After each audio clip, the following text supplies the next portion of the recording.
15. 백린. 내가 전쟁에 나갔을 때의 일이다. 백린탄이다! 우리 소대가 헬기를 타고 막 작전 지역을 이탈하고 있던 때 하늘에서 하얀 빛이 쏟아졌다. 백린탄. 공기와 접촉 시 살을 태우고 열과 고위험 연기를 뿜어내는 백린이 들어있는 탄. 우리 소대도 범위 안에 있었지만 거리도 좀 있고 지역을 빠르게 통과하고 있어서 괜찮을 것만 같았다.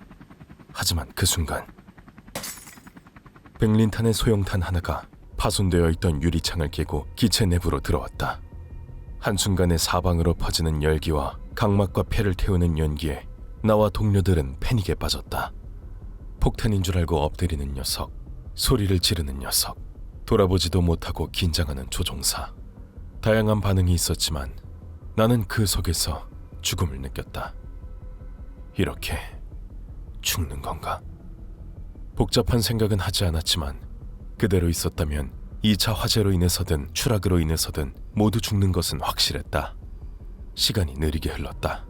인생의 주마등이 빠르게 스쳐 지나가는 듯했다. 하지만 지나가는 인생의 장면들을 부수고 흐려지는 의식 속에 또렷이 들려온 목소리가 있었다. 도와여라! 누군지는 알 수 없었다. 하지만 누군가 백린탄을 손에 움켜쥐고 후방 도어 쪽으로 걸어가고 있었다. 도와여라! 그리고 그의 외침이 들렸는지 헬기의 도어가 열렸고 백린탄을 헬기 밖으로 던져버렸다. 바람이 몰아치며 연기가 빠르게 사라지고 천천히 시야와 호흡이 돌아왔다. 다들 괜찮아? 보이기 시작한 눈에 비친 그의 모습은 앞도 보지 못하고 피부가 녹아 끔찍한 몰골이었지만 타버린 성대로 동료의 안전부터 물어오는 영웅의 모습이었다. 16. 어장. 때로는 평범한 인간이 귀신이나 살인마보다 무섭게 느껴질 때가 있다. 형 정신 차려. 그 여자가 뭐라고 형이 그렇게까지 하려는 건데? 요 며칠 잠을 제대로 못 자서 그런가? 그래. 너무 힘들다. 인생을 잘못 산 것 같아. 난 이제 못하겠어. 미안해. 형! 세상에는 예쁘거나 매력적이어서 쉽게 이성의 호의를 얻고 고이든 아니든 그런 호의를 이용해 먹으며 살아가는 사람들이 있다. 하지만 상대에게 관심이 있거나 소중하게 생각하는 건 아니라서 더 이상 자신에게 잘해주지 않거나 필요가 없어지면 주저없이 표정을 바꾸고 버리려 한다. 그렇게 누군가의 삶을 자신의 편의를 위한 연료로 태우면서 살아간다. 그러나 그들의 행동보다도 더 악질적인 건 그들의 태도이다. 그래서? 그게 내 잘못은 아니잖아. 혼자 착각하고 혼자 설레발친 걸 왜 내 탓을 해? 병신같이. 그들은 항상 애매한 거리감을 갖고 사람을 대하다가 상대에게 나쁜 일이 생기면 슬쩍 발을 뺀다. 그리고 자기 편들의 품에 숨어 그들이 자신을 보호하게끔 만든다. 하지만 그들이 모르는 사실이 하나 있다. 깊게 생각하지도 않고 그리 똑똑하지도 않으니 알지 못할 것이다. 그들이 쓸모없다며 상처 주고 버린 한 사람 한 사람도 누군가에게는 가족이고 형제이며 소중한 사람이라는 사실을, 자신이 한 사람을 이용해 먹고 버리고 있을 때 그보다 훨씬 더 많은 원한을 만들어내고 있다는 사실을. 아마 당신은 평생 모르겠지. 당신이 이런 일을 당해야 하는 이유를. 근데 알 필요 없어. 알려주지도 않을 거야. 그냥 평생 궁금해하다 죽어. 형한테 안부 전해주고. 17. 층간소음. 죽을 뻔했다고 느껴보신 적 있으신가요? 정말 몇 번째예요? 에? 시끄러워서 잠을 못 자겠다고! 아, 네. 미안합니다. 죽고 싶다, 죽겠다, 죽을 것 같다. 이런 말은 평소에도 많이 쓰지만 정말 죽음의 위협을 느껴본 적은 처음이었던 것 같습니다. 사회초년생 때 서울 변두리 동네에 이사를 간 적이 있었는데 아파트였고 7층이었어요. 대중교통을 타고 다녀서 새벽에 일어나야 했죠. 그래서 항상 일찍 잠에 들었는데 장난해요? 내 말이 우스워? 장난 같아! 아랫집 여자가 벌써 몇 번이나 밤마다 찾아와서 시끄럽다고 난리를 피웠습니다. 저는 매일 자고 있었기 때문에 솔직히 억울하기만 했지만 이사 온 지 얼마 되지도 않았는데 불화를 일으키기 싫어서 그냥 매번 사과하고 말았습니다. 그러다 어느 날은 회사에서 된통 까이고 너무 힘든 날이었는데 오늘도 그 여자가 올 것 같은 기분이 들더군요. 평소에 참아온 것도 있겠다. 오늘이야말로 한판 해야겠다 싶어서 그 여자가 오는 시간 전에 위층 계단에서 기다렸어요. 제가 집에 없는데 뭐가 시끄럽다고 따질 계획이었죠. 그리고 1시쯤인가? 정말 아래층 계단에서 그 여자가 미친 듯이 뛰어 올라오는데 저는 계단 안쪽으로 몸을 숨기고 말았어요. 왜냐하면 안 나오네. 이 개새끼 오늘이야말로 죽여버렸어야 하는 건데. 그 여자 손에 칼을 들고 있었어요. 등줄기에 식은땀이 흐르더군요. 저는 여자가 돌아가고 바로 짐을 싸서 부모님 집으로 피신했어요. 그리고 되는 대로 빨리 서류를 정리해서 다른 곳으로 이사를 갔죠. 그냥 하는 말이 아니라 그날 만약 평소처럼 집에 있었다면 정말 죽지 않았을까 하는 생각이 드네요. 18. 거짓말. 좋아해요. 고백을 받았다. 하지만 기뻐할 수 없는 일이었다. 아이는 나보다 12살이나 어린 중학생이었고 나는 여자친구가 있었다. 나는 잘 애둘러 거절했고 아이가 잘 이해해주기만을 바라는 수밖에 없었다. 하지만 시간이 지날수록 마을 사람들이 나를 보는 시선이 점점 달라져갔다. 누구도 내게 말을 붙이려 하지 않았다. 여자들은 나를 피해 다녔고 부모들은 아이들의 눈을 가렸다. 그런 괴롭힘은 점점 심해져 밖에서 계란을 맞거나 집 유리가 깨지기 시작했다. 나를 좋아한다던 아이가 거짓말을 하고 다녔다. 내가 자신에게 몹쓸 짓을 했다며 더러운 짓을 했다며 나는 직장에서도 잘렸고 여자친구는 이별을 고했으며 집주인도 방을 빼달라고 말해왔다. 나 때문에 집이 부서지고 벽에는 낙서들이 가득했으니 당연하다면 당연했다. 내 편은 아무도 없었다. 억울하고 또 억울했지만 무죄를 입증할 방법 따윈 없었다. 시골 마을이라 CCTV도 없었고 애초에 뭘 한 게 없는데 하지 않은 걸 증명하기는 더욱 힘들었다. 아이를 찾아가 이야기해보고 싶었지만 아이 부모님과 마을 주민들이 경기를 일으키며 나를 막아섰다. 나는 불면증이 생겼고 내 생각에는 피해망상도 생긴 것 같다. 신경도 쇠약해져서 언젠가부터는 정말 내가 뭔가 잘못했는데 기억하지 못하는 게 아닐까? 하는 생각마저 들었다. 그렇게 나는 단 1년 만에 정신병원에 신세를 지기로 했다. 그리고 내가 짐을 정리하고 방에서 나가던 그날 우리 집 현관엔 작은 낙서 하나가 늘어 있었다. 장난이었어. 네로.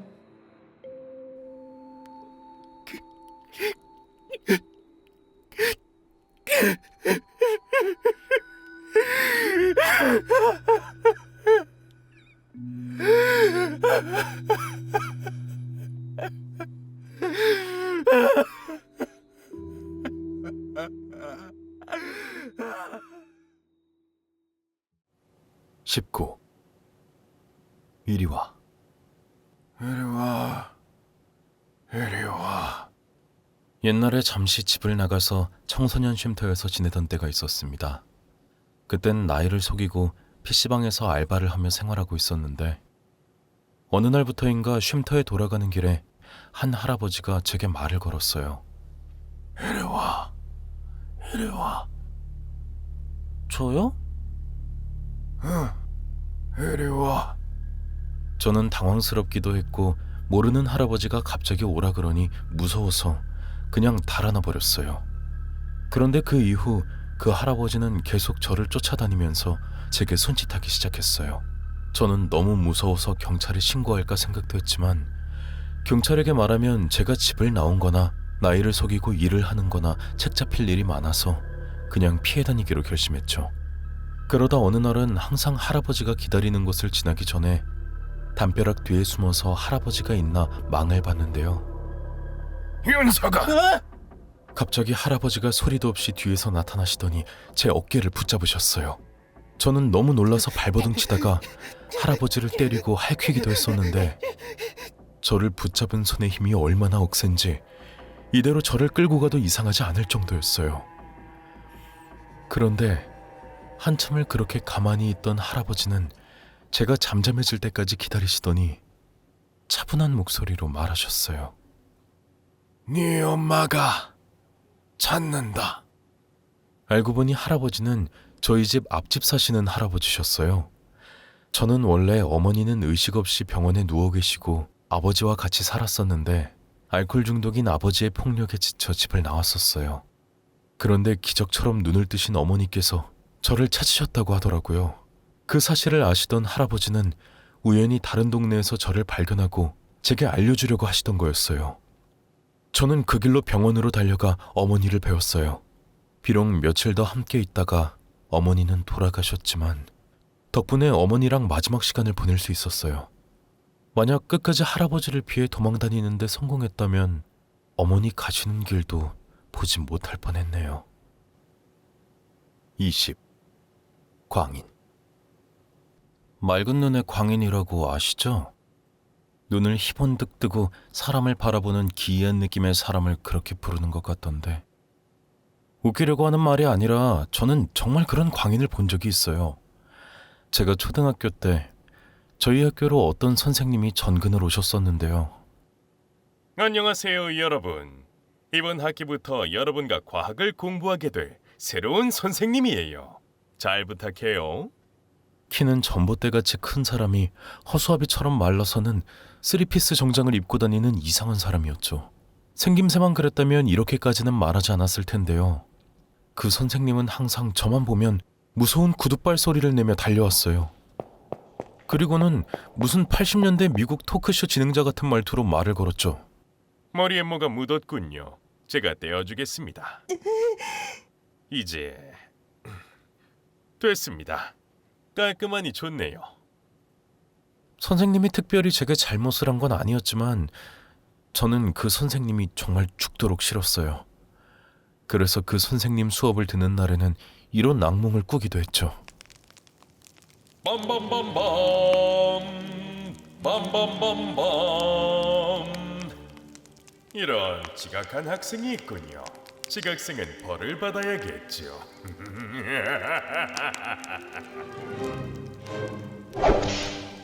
원소 주기율표는 다 외웠나요? 오늘은 테스트를 볼 거랍니다.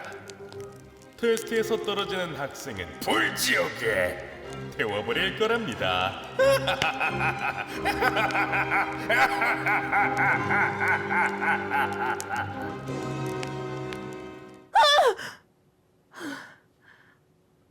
꿈인가?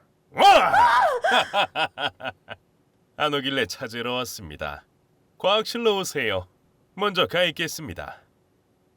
그리고 이런 악몽은 그 선생님이 다른 학교로 가시던 날 말끔히 사라졌습니다. 저 말고도 많은 학생들이 불만을 표출한 모양이더라고요. 지금 생각하면 좀 특이하고 열정 넘치는 선생님이었던 것 같기도 합니다. 하지만 죄송한 말씀이지만 다시는 만나지 않기를 바랍니다. 제발. 20일 손님. 어서 오세요. 제가 전에 카페에서 일할 때 일입니다. 여기 초콜릿 들어가고 차가운 음료수 있었는데. 차가운 거면 초콜릿 프라페 말씀하시는 건가요, 고객님? 잘 모르겠는데 일단 그거 주세요. 카페 일을 시작하고 2달쯤부터였나? 어떤 남자 손님이 매일같이 가게에 오기 시작했어요. 초콜릿 프라페 나왔습니다. 이거 아닌데 하얀색이랑 섞여 있는 건데. 이 메뉴가 아니세요? 아니긴 한데 오늘만 특별히 봐줄게요. 네. 처음엔 그냥 오타쿠 같은 사람인가 했어요. 하지만 이런 일을 하다 보면 다양한 손님이 오는 법이니까 크게 신경 쓰지는 않았었는데요. 이제 퇴근하면 되겠다. 다 끝났어? 뭐예요? 아직 안 가셨어요? 마감을 다 끝내고 이제 집에 가려고 하는데 자재실에서 그 남자가 걸어 나오는 거예요. 둘만 남았네. 불 꺼둔 것도 분위기 좋다. 저는 한눈에 그냥 우연히 남아있던 사람은 아니란 걸 깨달았어요. 남자는 눈도 마주치지 못하고 있으면서 꾸준히 저에게로 다가오고 있었죠. 아무리 직접 말 안 해도 그렇게 계속 잘해주면 티가 나는데. 오해가 있는 것 같은데요. 저는 그쪽한테 특별히 잘해준 적 없어요. 솔직하지 못하다는 컨셉? 나쁘지 않아. 쉬운 여자는 매력이 없으니까.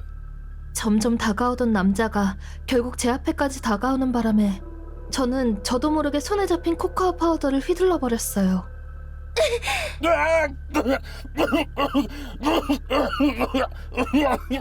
그 길로 가게를 뛰쳐나온 저는 경찰에 신고를 하면서 어디로든 달렸어요. 쫓아올까 불안해서 집으로 가지는 못했죠.